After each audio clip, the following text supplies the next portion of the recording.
Bonjour les cinquièmes. Mais voilà, vous le savez, je ne peux pas me déplacer à cause de la grève, donc j'ai trouvé cette solution. Je vous donne cours déjà à travers vidéo et je vous transmets des documents et fiches d'activité à travailler chez vous. Alors le support de cette vidéo, on va continuer le cours sur l'islam. Alors vous vous rappelez, l'islam, ça se passe en Arabie à ses tout débuts et dans une ville qui s'appelle la Mecque.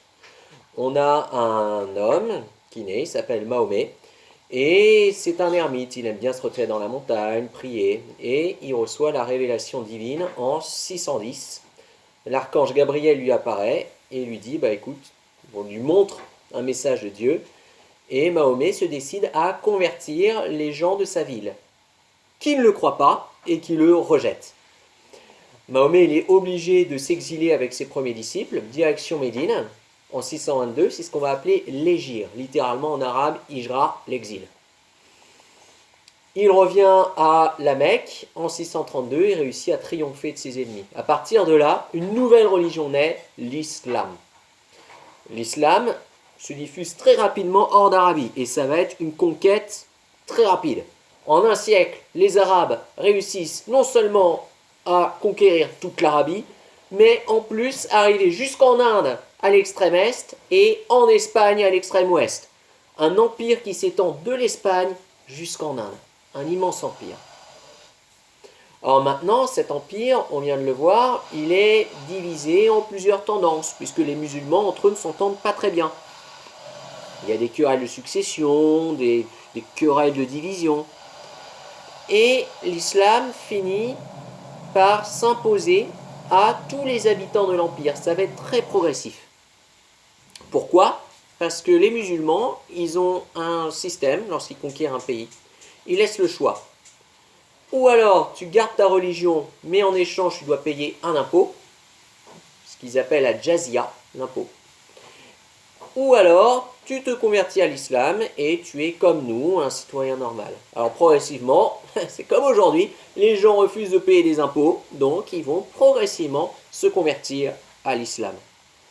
Mais il y a aussi, encore aujourd'hui, dans certains pays musulmans, des gens qui ont gardé leur religion. Par exemple, en Égypte, il y a encore des chrétiens.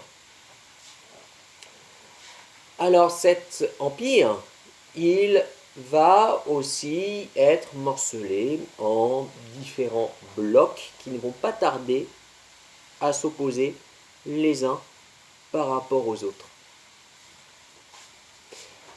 Cette opposition ne va pas empêcher les musulmans de développer une civilisation très brillante. Je vous envoie vos fiches d'activité par école directe. Et dans ces fiches d'activité, je vous invite à regarder la vidéo, normalement l'avant-dernière page, qui vous montre justement toute la gloire de cette civilisation. Les Arabes, qu'est-ce qu'on leur doit concrètement? On leur doit les mathématiques, avec des mots comme algèbre, astronomie. Remerciez les Arabes. C'est grâce à eux que vous pouvez plancher en cours de maths et calculer des théorèmes compliqués. On leur doit aussi certains progrès en architecture. On leur doit beaucoup de choses. La plupart des étoiles que vous observez dans le ciel, elles portent des noms arabes, parce que ce sont les Arabes qui les ont nommées. Antares, l'anti-Mars, même les étoiles de la Grande Ourse. Vous savez, cette constellation en forme de casserole.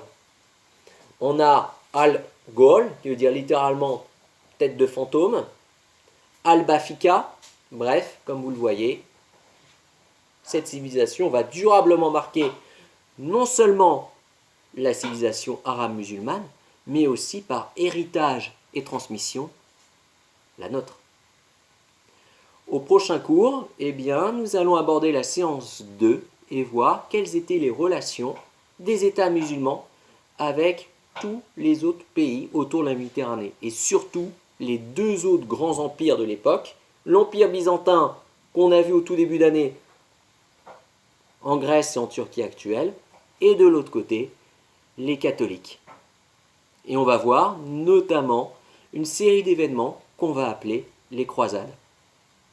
Bonne soirée et surtout pensez à regarder les fiches que je vous envoie et à remplir les questions qui se trouvent dessus. Je les consulte, n'hésitez pas à me les envoyer. À bientôt.